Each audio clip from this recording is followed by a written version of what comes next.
فبأي آلاء ربكما تكذبان۔ انبیاء کی تاریخ میں نے بتایا تھا کہ جب حضرت یعقوب علیہ السلام اپنے بیٹے سے ملنے مصر پہنچے ہیں تو 90 کے قریب افراد تھے آپ کے خاندان کے جنہوں نے ہجرت کی ہے۔ یہ بات حضرت مولانا عبد الماجد دریا آبادی، ہندوستان کے بہت بڑے عالم گزرے ہیں، مفسر بھی تھے، اور ان کا سلسلہ نسب بھی حضرت یعقوب علیہ السلام سے جا کے ملتا ہے۔ تو ان کی تفسیر میں یہ بات ہے، بڑی زبردست تفسیر ہے ان کی، تفسیر ماجدی کے نام سے، اور وہ تورات اور انجیل کے بھی عالم تھے، اور انگلش بہت اچھی تھی ان کی، تو گوروں کی بھی کتابیں انہوں نے بہت پڑھی ہوئی تھیں۔ یعنی اس زمانے میں حضرت حکیم الامہ کے دور کے یہ بزرگ ہیں، تو انگلشوں کے بہت اچھی اس زمانے میں تو بہت کم لوگ انگلش جانتے تھے، تو اس لیے غیر مسلموں کی تاریخی کتابیں بھی انہوں نے پڑھی ہیں۔ تو ان کی تفسیر میں ایک اچھی بات یہ ہے کہ جگہ جگہ یہ اس تفسیر میں گوروں کے حوالے بھی دیتے ہیں کہ گوروں نے اس آیت پہ کیا تبصرہ کیا ہے۔ سمجھتے ہیں بات کو کہ نہیں سمجھتے؟ مثال کے طور پر یہ جو آیت ہے نا 5ویں پارے کی سے 4تھے پارے کے اینڈ میں، حرمت علیکم امہاتکم وبناتکم واخواتکم وعماتکم وخالاتکم وبنات الاخ وبنات الاخت وامہاتکم اللاتی ارضعنکم واخواتکم من الرضاعہ وامہات نسائکم، کن عورتوں سے نکاح حرام ہے، یہ تمہاری محرم ہے، ماں ہے، بیٹی ہے، بہن ہے، پھوپھی ہے، خالہ ہے، وہ عورتیں جنہوں نے تمہیں بچپن میں دودھ پلایا، تمہاری بیویوں کی مائیں، تمہاری بیویوں کی بیٹیاں، تمہاری بہویں، یہ پوری ڈیٹیل اللہ نے بیان کی ہے نا۔ یہ ڈیٹیل غیر مسلموں کے پاس بولو نہیں ہے، کوئی ہے ہی نہیں، بس خود ہی کچھ کر لیتے ہیں وہ بیٹھ کے۔ تو اس آیت کی تفسیر میں انہوں نے حضرت مولانا عبد الماجد دریا آبادی نے ایک انگریز کا حوالہ دیا ہے کہ اس انگریز نے لکھا ہے جس معاشرے میں اس آیت پر عمل کیا گیا ہوگا اس کی اخلاقی اقدار کتنی زبردست ہوں گی، یعنی اخلاقی لحاظ سے وہ کتنی بلندیوں پہ پہنچا ہوا ہوگا۔ کیونکہ اگر یہ آیت آپ نکال دیں نا تو آپ کو کیا پتہ چلے کس سے نکاح حلال ہے اور کس سے کون مقدس رشتہ ہے، اتنا مقدس کہ آپ حلال راستہ بھی اس کی طرف جانے کا اللہ نے آپ کے لیے نہیں چھوڑا۔ تو یہ رشتے جو مقدس ہوتے ہیں تو اسی سے تو معاشرے میں تقدس پیدا ہوتا ہے۔ اگر رشتوں کا تقدس ہی ختم ہو جائے، پتہ ہی نہیں کہ کون سا رشتہ، اس کی کیا ویلیو ہے، اس سے کس طرح سے آپ نے معاملات کرنے ہیں، تو پتہ کیسے چلے گا؟ باپ اور دوست ایک ہی جیسے ہو جائیں تو باپ تو پھر باپ نہیں رہا نا۔ تو وہ بڑے محقق ہیں، تو انہوں نے لکھا کہ وہ حضرت یعقوب علیہ السلام کی اولاد میں بھی ہیں، اپنا پورا شجرہ بیان کیا، پتہ نہیں کون سی پشت میں جا کے حضرت یعقوب علیہ السلام سے ان کا نسب ملتا ہے۔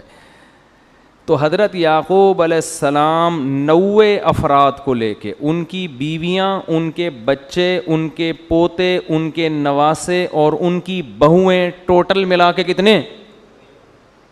بولو 90۔ سمجھتے ہو؟ تو ہمیشہ انبیاء کا خاندان کیا ہوتا ہے؟ بڑا ہوتا ہے۔ یہ دو چھوٹے چھوٹے اتنے سے خاندان، یہ کوئی خاندان، اٹ از ناٹ کالڈ خاندان، اٹ از ناٹ کالڈ، اس کو خاندان نہ کہا کرو۔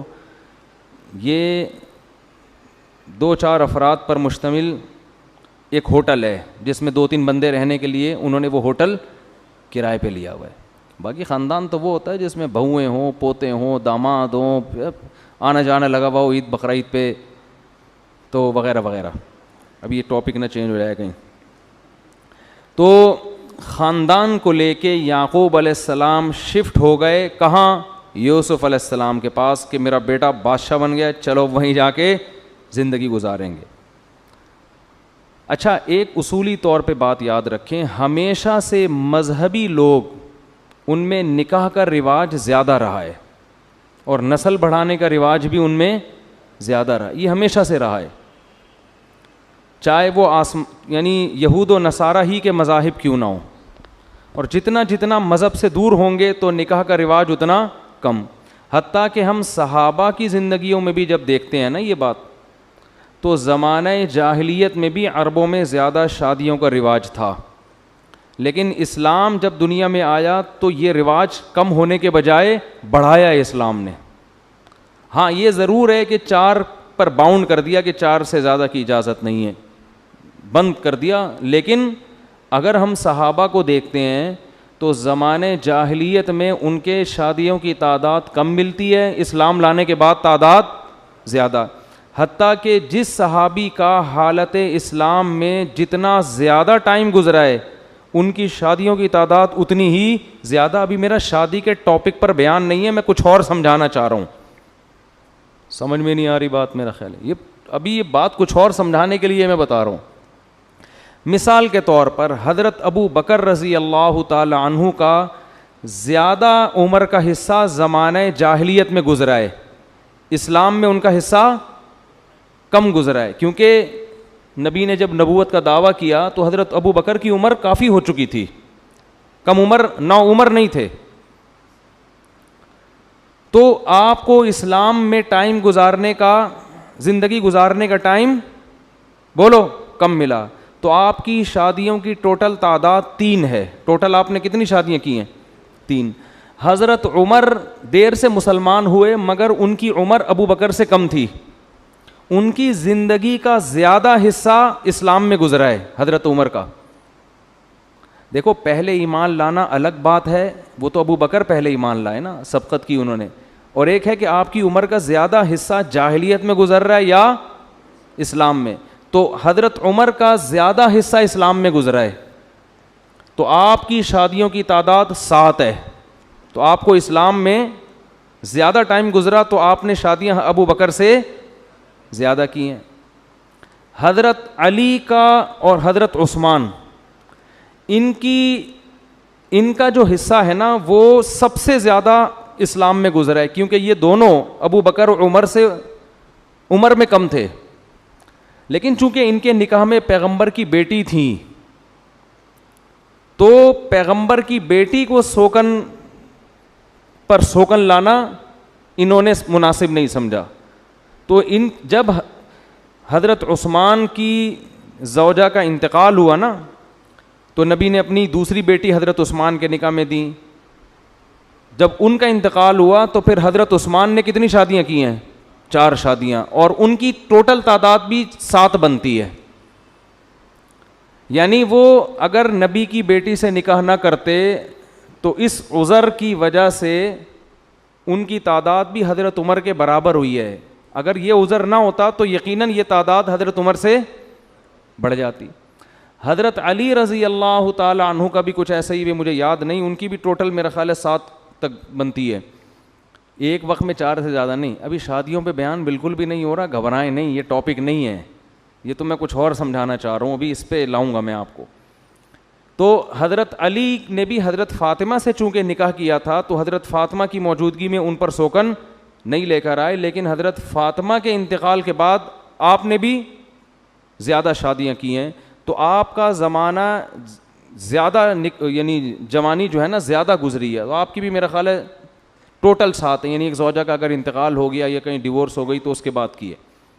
بچوں کی تعداد اگر ہم دیکھتے ہیں تو ان 4 خلفاء میں سب سے زیادہ بچے حضرت علی کے تھے، کیونکہ آپ نے جوانی میں زیادہ ٹائم اسلام میں گزارا ہے، تو آپ کے نکاح بھی زیادہ اور آپ کے بچے بھی زیادہ۔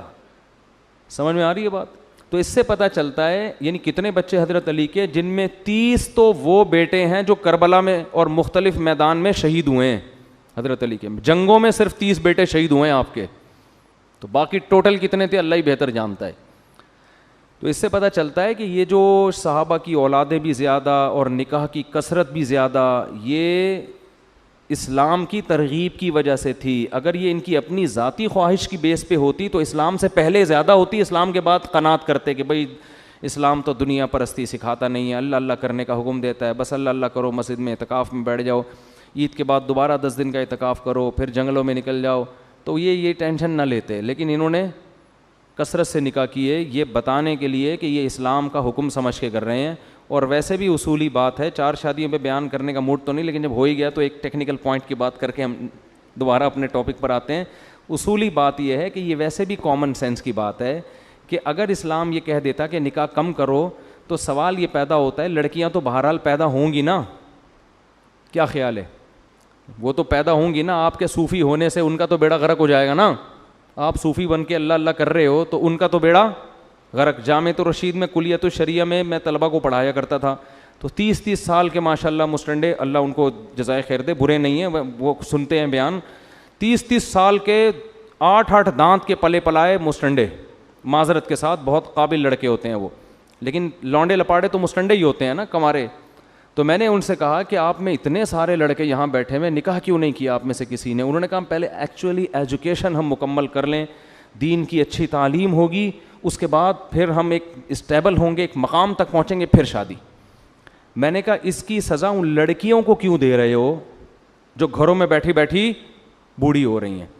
اب اتنے فرض کرو 50 طلبہ ہوں, وہ اگر کہیں کہ ہم دیر سے نکاح کریں گے تو اس کا مطلب 50 لڑکیوں کا بیڑا غرق. ان کو کیوں سزا دے رہے ہو کہ وہ بھی دیر سے نکاح کریں؟ تبھی تو لڑکیوں کے باپ رشتوں کے لیے پریشان, رشتے ہی نہیں مل رہے. تو یہ سب فضول قسم کی باتیں ہیں.